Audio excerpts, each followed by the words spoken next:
So, what is up guys? Uwi na nga pala. Galing sa trabaho, ang alipin ng pera. Hindi ko lang malagyan ng sounds kasi hindi ko ma-open yung mic ko niya kasi may copyrighted na pinapatugtog si Kuya Guard. Mamadali tayo ni Papa YouTube.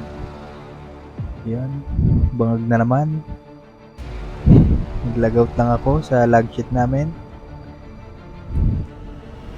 Yan, nagpa-cap na. Para mag-uwi na. Ngunat po si Kuya Guard.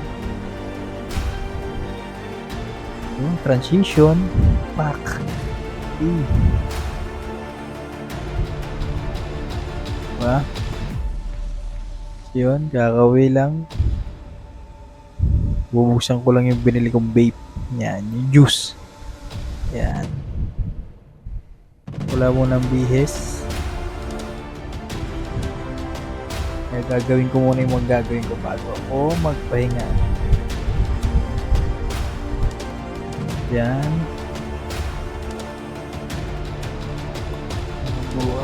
Sikasuhin ko lang to. Vape ko. Ayan. Tinapon. Pak. Yun. Tinest. Mahina usok. Sundutin mo na. Yun. Sundutin mo na yung gilid. Yun. Sinundot na nga. Toink.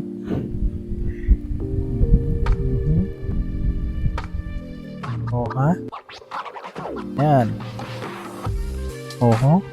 Sige, sundutin mo.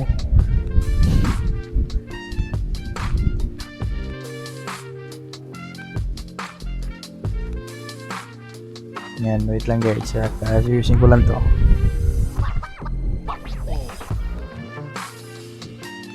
Fast forward na natin.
At ayun na nga, tapos na natin kasi kasuhin yung mga gamit. Kakain na tayo guys.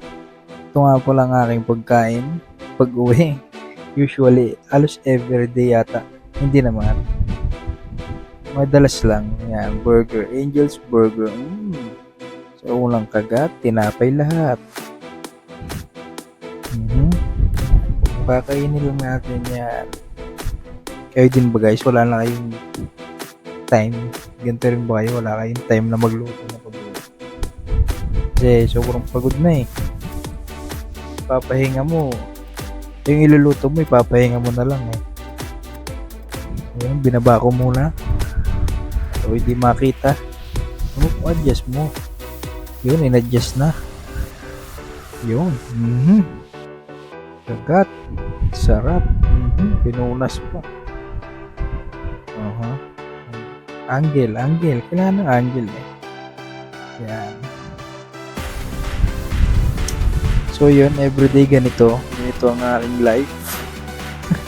A day in the life of an employee.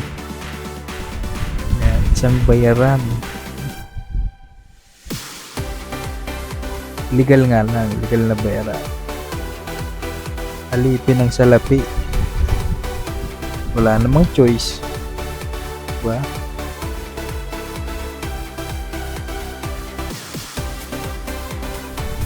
Yan.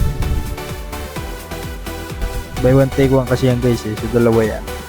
May isa pa. So,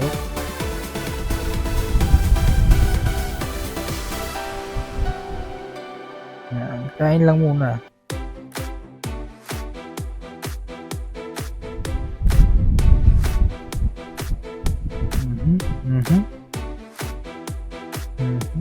Malaki ng kagat.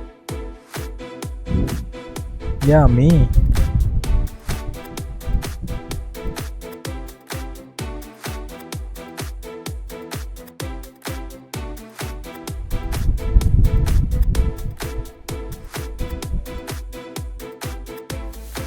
Ganito ang araw-araw kong gawain kada pag-uwi.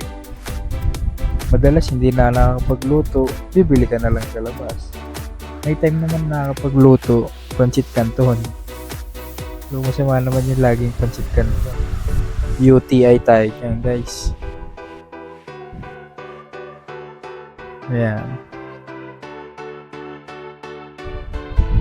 Alam ko marami siya. Lahat na halos parang halos na naman yung empleyado, lalo pag nagbo-board ganito rin eh. Diba? Parang ano na siya eh. General na yan. Siyempre mag-isa ka lang. Hindi ka lang makapagluto talaga. Yun ang perks ng pagiging empleyado. Malayo sa pamilya mo. Mag-isa ka lang. Kaya kudos dun sa mga same employee na mag-isa lang din, namumupahang ka. Isa pa yun, kaya ganyan din yung ulang pagkain ko kasi tipid tayo guys. Kakatapos lang ng New Year. Yung pera na igastos na natin. Kailangan natin magtipid para umabot sa sahod. Typical na buhay ng empleyado. Titipirin yung sahod para umabot sa susunod na sahod.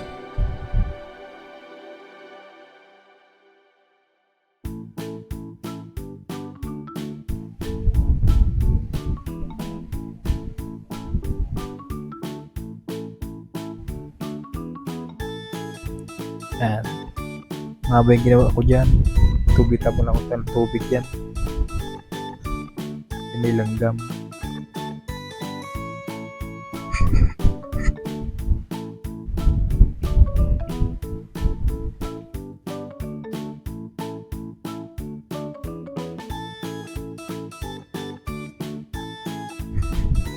Yan. So yun, tapos na akong kumain. Pahinga naman. Napababa lang ng kinain.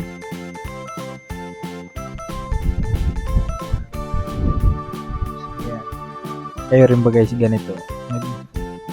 Mumuni-muni pag uwi. Nag-iisip kung tama pa ba yung mga nangyayari. Hindi na maharok ng ng isipan. Yan, natutulala na lang minsan sa pagod. Diba? Kung aabot pa yung sahod. Yan yung natin lagi nating iniisip eh. Siyempre kung di ka magtitipid, mangungutang ka. Kaya ayaw naman natin nung guys. Yan, tulala na nag-iisip na tayo dyan.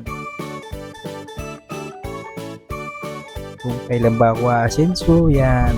Kung kailan tayo yayaman, kung yayaman pa ba. Diba? Kayo rin ba guys? Yan, napapaisip ka na rin talaga eh. Lalo kung parang paulit-ulit lang. Buhay empleyado.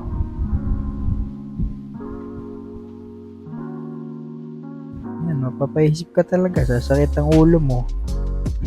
Bili kang gamot. Bawas pa sa sahod. Mahirap mag-budget eh.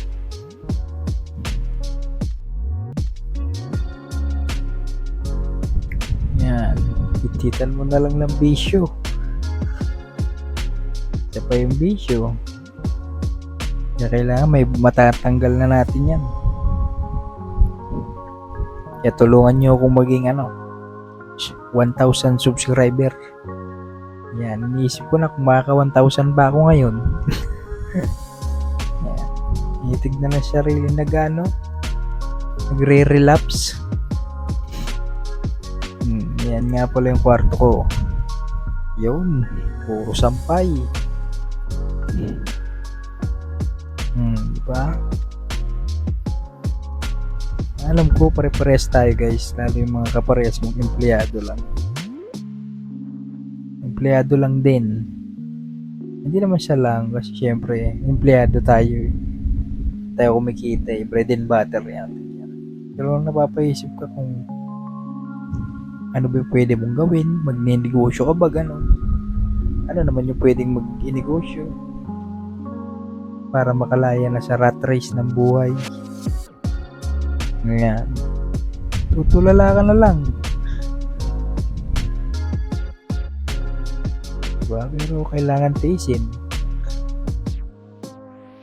Kasi nabubuhay tayo. Pero habang may buhay, may pag-asa yan guys. Hahanapin mo lang yung craft na para sa'yo. Yan. Iniisip ko yung craft ko eh. Ano ba yun? Craft. Kung saan ka magaling. Hindi ko na rin alam kung saan ako magaling eh. Yan, tulala. Diba? Kaya di rin natin masisi yung iba. Diba? Nagkaka-anxiety, gano'n. Breakdown. Kasi mahirap mabuhay eh. Pero kailangan lumaban, kumayod.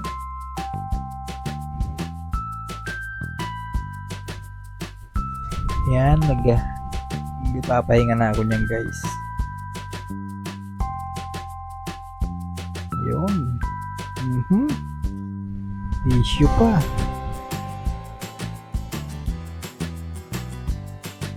Yan.